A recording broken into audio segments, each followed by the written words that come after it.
할렐루야. 반갑습니다. 여러분을 만나 뵙게 되어서 정말로 반갑고 또 귀한 교회에서 말씀으로 섬길 수 있도록 허락해 주셔서 감사드립니다. 저는 캐나다에 이제 동쪽이 있고 서쪽이 있으면은 캐나다 서쪽에 서부 쪽에서 밴쿠버가 있는데 거기에서 작년 6월 달에 교회를 개척을 했고 그리고 이제 개척 1년 차 되는 교회에서 사역을 하고 있습니다. 우리 이 세움교회와 이 거리상으로는 멀리 떨어져 있지만은 같은 경기 서노회 소속 교회입니다. 어, 김 목사님께서 잠시 말씀하셨지만은 김지영 목사님과 저는 목사님은 저의 신학교 1년 선배님이세요. 목사님이 저의 선배님이십니다. 그래서 신학교 시절에는 기숙사에서 같이 생활도 했었고 그리고 부천평안교회에서 함께 전도사 시절 때 그렇게 시절도 보내었습니다.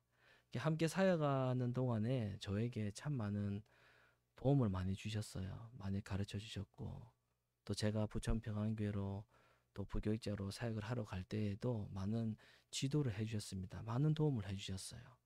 그래서 저는 목사님을 또 인격적으로 또 그리고 목회적으로도 그렇게 많은 가르침과 도움을 받았고 또 목사님을 존경하고 있습니다. 제가 참 존경하고 제가 참 좋아하는 저희 사석에서는 형님 동생으로 그렇게 부르는데 또 이렇게 목사님께서 심호하시는 교회에 와서 또 말씀도 또 전할 수 있게 되니 정말 감사드리고 기쁘게 생각합니다. 오늘 우리가 읽었던 이 본문은 예수님께서 우리들에게 예배가 무엇인지에 대해서 잘 가르쳐 주시는 내용이 담겨져 있습니다. 여러분, 예배가 무엇입니까? 예배. 누가 예배가 무엇이냐라고 이렇게 질문을 하면 여러분은 뭐라고 대답하시겠습니까? 예배가 무엇이냐라고 질문을 하면은 대답하기 쉬울 것 같지만은 또 한편으로는 어려울 수도 있습니다. 우리의 상식적으로, 우리가 가지고 있는 상식으로 대답을 해보면은 이 예배는 하나님을 높이는 것이다. 예배는 하나님께 경배하는 것이다. 라고 이렇게 대답할 수도 있겠지만은 그러면 하나님을 경배하는 것은 무엇이고 하나님을 높이는 것은 무엇입니까? 라고 하는 질문이 나올 수가 있겠죠. 우리는 오랜 세월 동안 예배를 드려왔습니다. 하지만 이 예배가 두리뭉실하게 무엇인지 그렇게 잘 알지 못하고 또 그렇게 두리뭉실하게 알고 드리는 그런 예배가 되게 많이 있는데 오늘도 우리는 이 11시라는 이 시간을 정해놓고 그리고 와서 찬송도 부르고 또 설교도 듣고 또 이렇게 예배라고 하는 것을 하고 집으로 그렇게 돌아가게 될 것입니다. 그리고 또 다음 주이 되면은 우리가 오늘 했던 것 똑같은 것 이거 하고 또 돌아가게 될 것입니다. 반복하게 되겠죠. 그러면 우리가 주일마다 모여가지고 우리가 찬송 부르고 설교 듣고 기도하고 이렇게 하는 이 행동, 이 행위만을 가지고 이 행위를 그대로 한다고 해서 그것이 예배라고 그렇게 말할 수가 있을까요? 그 행위만 하면, 그것만 하면 이것이 예배다. 그렇게 생각할 수 있을까요? 기도하고 찬송하고 봉헌하고 설교 듣고 축도 이런 순서를 그대로 진행하기만 하면은 그게 전부 다 예배라고 그렇게 말할 수가 있을까요? 그리고 예배 가운데 어떤 중요한 순서를 넣으면은 예배가 되고 또 그 순서를 빼버리면은 예배가 아니라고 그렇게 말할 수가 있을까요? 우리가 모여서 찬송을 하고 그리고 설교를 듣는 것 단지 이 행위만을 가지고 단지 이 순서만을 가지고 이것이 예배야. 난 예배 다 드렸어. 이럴 수는 없습니다.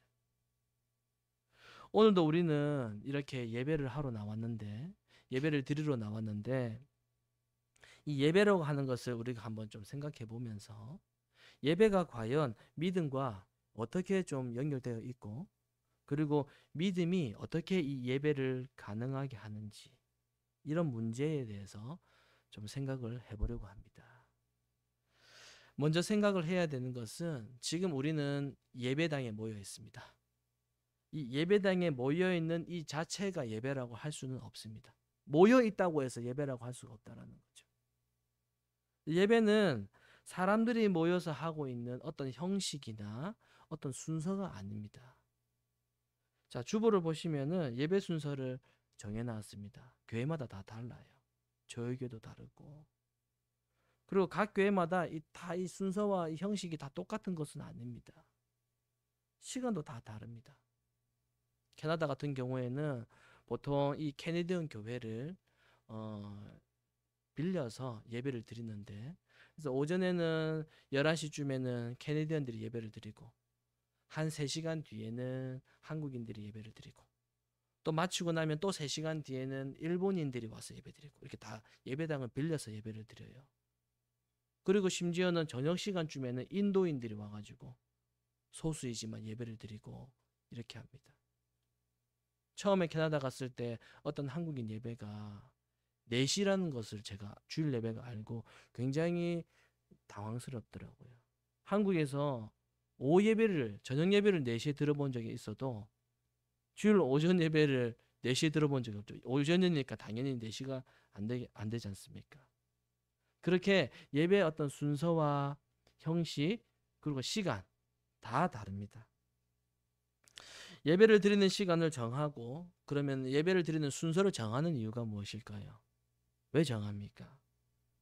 하나님을 아버지라고 부르는 이 흩어져 있었던 이 성도가 한 장소에 모여가지고 한 아버지이신 하나님으로 인해서 서로가 교통하기 위해서 정해놓은 하나의 질서입니다. 그러니까 이런 거죠. 우리 주일날 우리 이 시간에 만납시다. 우리 11시에 만납시다. 우리 3시에 만납시다. 그리고 우리가 이렇게 함께 만났으니 하나님께 기도도 하고 그리고 찬송도 하고 또 말씀을 듣는 시간도 우리 함께 가집시다. 이렇게 짜놓고 그대로 시행하는 하나의 질서, 이게 바로 순서라는 거예요. 그래서 시간과 순서는요, 얼마든지 바꿀 수도 있고 또 만들어 갈 수도 있는 거죠. 그래서 물론 우리 교회는 이 세움교회는 이 장로교회 예배 모범에 근거해서 이 예배를 잘 드리고 있는 걸로 알고 있습니다. 자, 그렇다면 여러분, 시간 그리고 순서 그 자체가 예배가 아니라면은 그렇다면 하나님께서 기뻐하시는 예배는 무엇일까요? 하나님은 어떤 예배를 기뻐하십니까? 오늘 본문의 내용은 예수님께서 사마리아 지역의 우물에서 한 여인을 만나셔서 대화하는 그러한 장면입니다. 23절에 보시면은 하나님께서 어떻게 예배하는 자를 찾으신다라고 그렇게 나와 있습니까? 영과 진리로 예배하는 자를 찾으신다. 그러니까 하나님께서 기뻐하시는 예배는 영과 진리로 예배하는 것입니다. 자, 이건 모르는 기독교인들 아무도 없어요. 영과 진리로 예배드리는 것, 하나님께서 기뻐하신다. 이거 다 알고 있습니다. 근데 문제는 영과 진리로 예배를 드리는 게 뭐냐라는 거죠. 뭐가 영과 진리로 예배를 드리는 것입니까? 여러분, 영과 진리로 예배를 드린다는 것이 무엇인지 생각해 보셨습니까? 대부분의 사람들은 영과 진리로 예배를 드린다, 이 말씀이 옛날 성경에 보면은 혹시 뭐라고 기록되어 있는지 기억하십니까? 신령과 진정으로 이렇게 기록되어 있습니다. 그러니까 영과 진리로 예배를 하는 것을 어떻게 생각하냐면 마음의 정성을 다해서 나의 진심을 다해서 예배를 드리는 것이다 라고 그렇게 생각합니다. 자, 그러면 자신의 정성을 다해서 자신의 마음을 다해서 자신의 노력을 다해서 예배를 드리는 것은 무엇입니까? 어떻게 하는 것이 우리의 정성을 다해서 예배를 드리는 것일까요? 저는 어릴 적에 고신교단이라는 교회에서 성장하였습니다. 자랐습니다. 그 교단에서 신앙생활하며 자랐을 때 저는 어떻게 교육을 받았냐면 주일날 TV를 보지 않았습니다. TV 보지 않아요. 그리고 주일날 돈도 쓰지 않고, 그리고 헌금도 토요일날 저녁에 미리 다리미로 다려놓고 주일날 헌금을 드렸습니다. 주중에 새 옷을 살 수도 있잖아요. 신발도 살 수 있잖아요. 운동화. 그러면은 학교에 신고 가지 않았어요. 언제 먼저 신고 갑니까? 주일날 예배 드릴 때 먼저 신고 갔습니다. 그리고 주일뿐만 아니라 예배를 수요일도 예배 드렸고요. 금요기도회 금요 철야기도 했고요. 그리고 토요일날 또 학생들끼리 모여서 주일 준비 기도회 했습니다. 그리고 주일 오전, 주일 저녁 예배, 그리고 옛날에 아시죠? 다 해보셨죠? 구역 예배. 주중에 목요일 저녁쯤에 구역 예배 끝나고 다 함께 식사하고 이거 다 하셨죠? 여러분 이것만 해도 한 주일날 교회 모임이 6번입니다. 그거 다 했어요. 6번. 자, 여러분 이 정도면은 정성 다한 거 아닙니까? 그 아이가, 그 청소년이 6번 하고 헌금 다리고 새 옷 사면 주일날 먼저 입고 가고, 이 정도면 정성 다한 거 아닙니까? 요즘 젊은이들에게 이렇게 하라고 하면은 누가 하겠습니까? 아무도 안 해요. 그런데 이렇게 정성을 드린다고 해서 그것이 영과 진리로 예배를 드리는 것은 아닙니다. 오늘 본문에서 이 예수님과 이 사마리아 여인과의 대화 내용을 보면은 영과 진리로 예배를 드리는 게 무엇인지 잘 나와 있습니다. 예수님께서 여인에게 남편을 불러오라고 하십니다. 그랬더니 이 여인이 남편이 없다고 해요. 그러자 예수님은 그래, 너 남편 없는 건 맞아 라고 하시면서 이어서 예수님이 여인에게 말씀하십니다. 너에게는 과거에 남편이 5명이 있었고 지금도 너와 함께 있는 그 남자도 너의 남편이 아니야, 이렇게 말씀하십니다. 예수님은 아주 냉정하게 말씀하세요. 사실적으로. 근데 예수님의 이 말씀은 듣는 여인의 입장에서는 어떤 마음이 들었겠습니까? 여인의 치부를 드러냈고 자존심을 건드리는 말이었습니다. 그런데 예수님의 말을 듣고 이 여인이 뭐라고 대답을 합니까? 19절이지요. 이렇게 대답을 해요. 주여, 내가 보니 당신은 선지자이십니다. 여러분, 선지자가 뭡니까? 선지자의 역할은 하나님의 말씀을 대언하고 죄를 지적하고 그리고 심판을 알리는 역할. 이 역할이 선지자가 하는 역할이거든요. 그러니까 이 여인의 입장에서는 예수님께서 자신의 치부, 이 자신의 약점을 그렇게 드러내시는 예수님의 말을 듣고 저 사람이 내 죄를 안 해. 그러니까 저 사람은 선지자구나.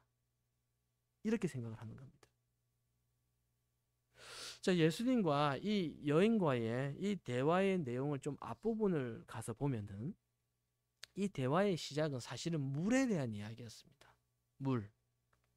14절에 보면은 예수님은 여인에게 이렇게 말씀하십니다. 내가 주는 이 물을 마시면 영원히 목마르지 않아. 그 말을 들은 여인은 무슨 생각을 했을까요? 이 여인이 이 우물에 매일마다 힘들게 이 물을 뜨러 왔는데 저 사람이 주는 물을 마시면은 영원히 목마르지 않는다라고 하니까 그러면 저 물은 뭔가 신비한 효력이 있나 보다. 그래서 저 물을 마시면은 받으면 내가 더 이상 목마르지도 않고 그러면 이제는 힘들게 이렇게 매일마다 물 들어갈 필요도 없겠구나 라는 생각이 드는 겁니다. 그래서 곧바로 예수님께 그 물을 달라고 하였습니다. 여인은 예수님의 그 말씀의 의미를 잘못 이해하고 있었던 것이죠.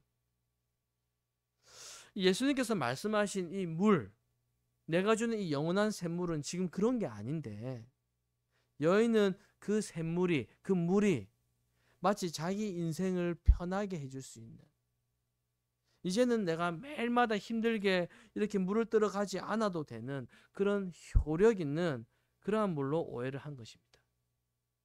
그저 자기 생활을 편하게 해주는, 편하게 만들어주는 그 정도로 생각을 했습니다. 여인은 아직까지도 자기 죄를 모르고 있는 겁니다. 그래서 예수님께서는 이 여인과의 이 대화 속에서 여인의 죄를 드러내십니다. 왜냐하면은 이 예수님과 대화를 하려고 하면은 자신의 죄의 문제를 가지고 나와야지만이 이 대화가 가능하기 때문입니다. 이 죄의 문제를 가지고 나오지 않으면은 이 예수님과 대화가 되지 않는 거예요. 그게 바로 여러분 복음의 특징입니다. 예수님께서 이 땅에 계실 때, 이 땅에서 사역을 하실 때에 바리새인들과 서기관들과 대화를 참 많이 하셨습니다. 대화 많이 하셨어요. 그런데 그들과 대화를 하면은 대화가 안 되는 겁니다. 대화가 안 돼요. 왜 안 됩니까? 이 바리새인들이 자기 죄를 모르는 겁니다. 자기가 뭘 잘못한지를 모르는 겁니다. 그러니 예수님은 계속 죄를 그들에게 말씀하고 계시는데 이 바리새인들은 자신의 이 당당함을 가지고 나오는 거예요. 그러니 대화가 될 리가 없죠. 대화가 통하지 않습니다. 여인도 마찬가지입니다. 예수님께서 말씀하신 이 샘물에 대해서 여인은 어떤 생각을 하죠? 자기 이익을 생각합니다. 편할 수 있겠다. 효력이 있겠다. 저것을 마시면 내 인생에 덕을 좀 보겠네. 여러분, 이것이 바로 오늘날 우리들의 생각입니다. 어떻게 하면은 내 인생에 이익이 되는 쪽으로 예수를 한번 믿어볼까? 이렇게 생각을 하게 되면 여러분, 예수님의 말씀을 설교를 들어도 알아듣지를 못해요. 예수를 믿을 때 어떻게 하면 내 인생에 이익이 되어 볼까? 이 생각으로 말씀을 듣거나 신앙생활을 하면 그 하나님의 말씀을 알아듣지를 못해요. 바리새인처럼. 너무 당당하거든요. 이익만 생각하거든요. 이 성경을 보아도 해석이 되지 않는 겁니다.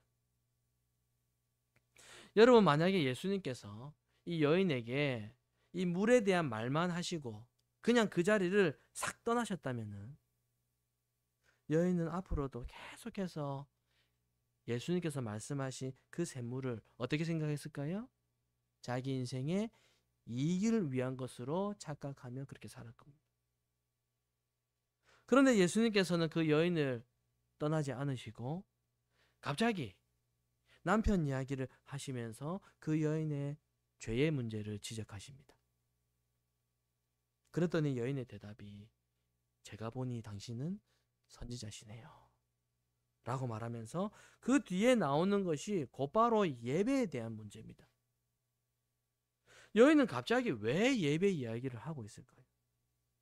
얼핏 보면은 이게 앞뒤가 좀 맞지 않는 것 같아요.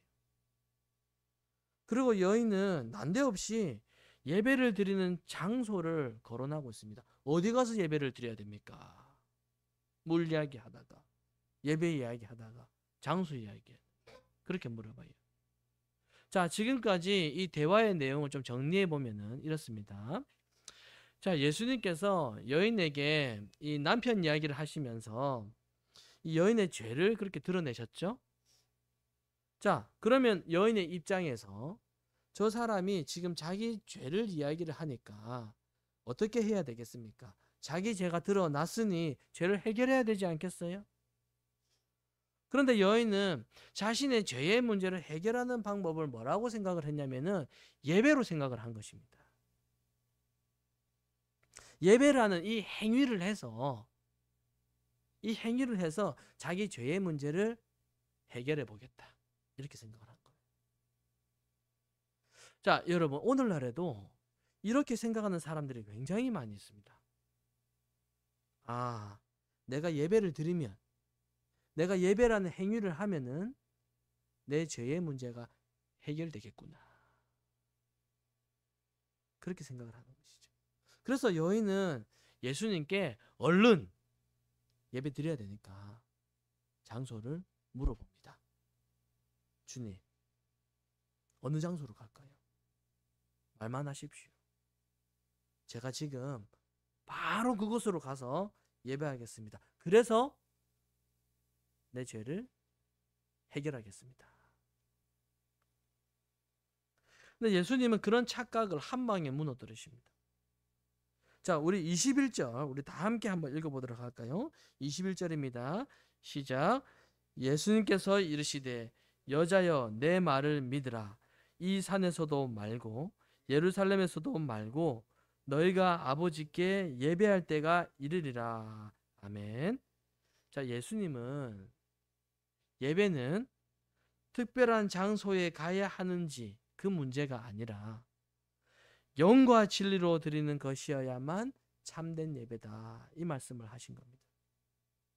자, 그렇다면 제가 앞에서부터 쭉 제가 말씀드리지 않았던 영과 진리로 예배를 드리는 것은 무엇일까요? 주님께서 여인에게 가르쳐 주시려고 하는 영과 진리로 예배를 드리는 것은 하나님 앞에서 내가 죽은 자로 나아가는 것입니다. 내가 죽은 자로 나아가는 것. 자, 영과 진리 할 때 영이 무엇입니까? 영은 성령입니다. 영은 성령인데 성령이 우리에게 오시면 어떻게 되지요? 성령이 내 마음에 오시면 어떻게 됩니까? 내가 죄인이라는 것을 깨닫게 됩니다. 내가 죄인이라는 것을. 영이 오시면은, 성령이 오시면은 내 몸이 막 뜨거워지는 것이 아니라 성령이 오시면은 내가 막 몸을 흔들면서 무아지경에 그렇게 빠지는 것이 아니라 성령이 내 안에 오시면은 아, 내가 죽은 자이구나. 이것을 깨닫게 되는 것입니다. 진리도 마찬가지죠. 진리는 무엇입니까? 하나님의 말씀입니다. 우리에게 진리, 우리에게 하나님의 말씀이 들어오면은 어떻게 됩니까? 마찬가지로 하나님의 말씀이 들어오면 내가 죽은 자이구나. 내가 죄인이구나. 라는 것을 깨닫게 되는 겁니다. 그게 바로 진리의 역할입니다. 그래서 영과 진리는 나의 자아와 나의 자존심과 나의 자랑과 나의 당당함을 그걸 죽이는 겁니다.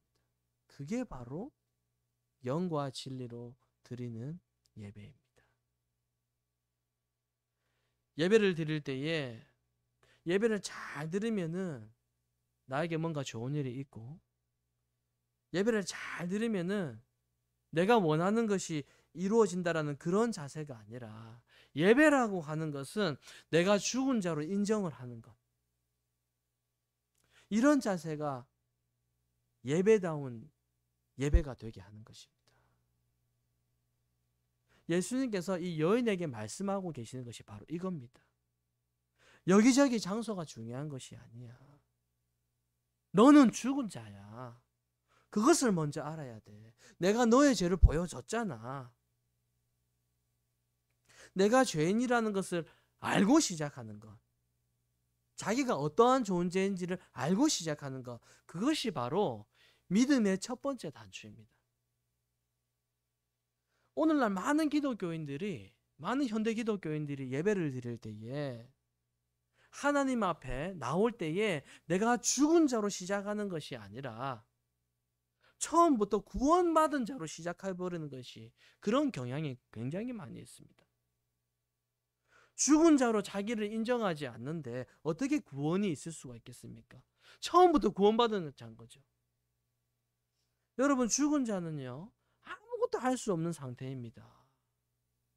자기가 무엇을 하거나 자기가 무엇을 이룬다고 해도 이것은 나의 열심이나 나의 정성 때문이 아니야. 이것을 알게 되는 겁니다. 이게 죽은 자예요. 그래서 죽음으로 시작을 하면은 모든 것이 하나님의 은혜와 사랑으로 그렇게 다가오게 되는 것입니다. 이것도 은혜고 저것도 은혜고 이 자리로 불러주신 것이 얼마나 큰 은혜가 되겠습니까? 아픈 것도 은혜가 되지 않겠어요? 건강한 것도 은혜가 되지 않겠습니까? 부자가 되든 가난한 자가 되든 그게 다 은혜가 되지 않겠습니까? 모든 것들이 하나님의 은혜와 사랑이라고 하는 것을 그제서야 내가 죽은 자를 인정할 때 깨닫게 되는 것입니다. 그런데 만약에 이 죽음을 싹 빼버리고 구원을 먼저 생각을 해버리면 어떻게 될까요? 나는 구원받았어. 나는 뭔가를 할 수 있어. 나는 뭔가를 이루어내야 돼. 그게 하나님이 기뻐하시는 거야. 이렇게 생각을 하게 되는 겁니다. 그러면서 결국에는 자기를 드러내게 되는 것이죠. 주의를 잘 지키고 있는 나 자신, 예배를 잘 드리고 있는 나 자신, 뭔가 열심히 봉사를 하고 있는 나 자신, 이렇게 뭔가를 하고 있는 자신을 생각을 하면서 이렇게 열심히 하고 있는 내가 하나님께 나는 영광이 되고 있어. 나는 하나님의 일을 하고 있어. 라고 이렇게 생각을 하면서 구원이나 그 어떤 복도 내가 당연히 받아야 된다. 내가 당연히 받을 수 있는 것으로 착각하게 되는 것입니다. 여러분, 그것은 영과 진리로 예배를 드리는 것이 아니죠. 영과 진리로 예배를 하지 않으면 사람은 결국에는 자기 자신을 드러내게 되어 있습니다. 영과 진리로 예배를 하지 않으면 자기 열심과 자신의 노력으로 무언가를 이룰 수 있다라고 생각을 하게 되는 것이죠. 그게 바로 종교성입니다. 가인이 그렇게 생각을 했어요. 나는 하나님께 제물 바쳤으니까 나는 이만하면 됐어. 이렇게 생각했습니다. 사람이 종교성을 가지고 하나님을 찾고 종교성으로 예배를 하기 시작하면은 어떻게 되냐면요. 결국에는 눈에 보이는 화려한 것을 추구하게 됩니다. 화려한 것들을. 뭔가 꾸미는 것. 예배도 그런 식이죠. 막 예배를 디자인한다고 그렇게 말을 해요. 그림을 디자인한다고 해야 되는데 예배를 막 디자인한다고 그렇게 이야기를 해요. 막 인위적인 것을 막 예배 가운데 막 덧붙입니다. 덧붙여요. 예배를 뭔가 색다르게 꾸미려고 노력을 해요. 우리 교회는 다른 교회와 다르다. 뭔가 색다르게 꾸미려고 해요. 어떤 교회 가보면은 예배 중간에 막 연기도 나옵니다. 하얀색 연기도 나오고, 여러분 유튜브 한 번씩 보셨죠? 연기도 나오고 앞에 이 막 조명도 보라색, 빨간색 색깔 막 돌아가면서 막 색깔도 나오고 막 그렇게 해요.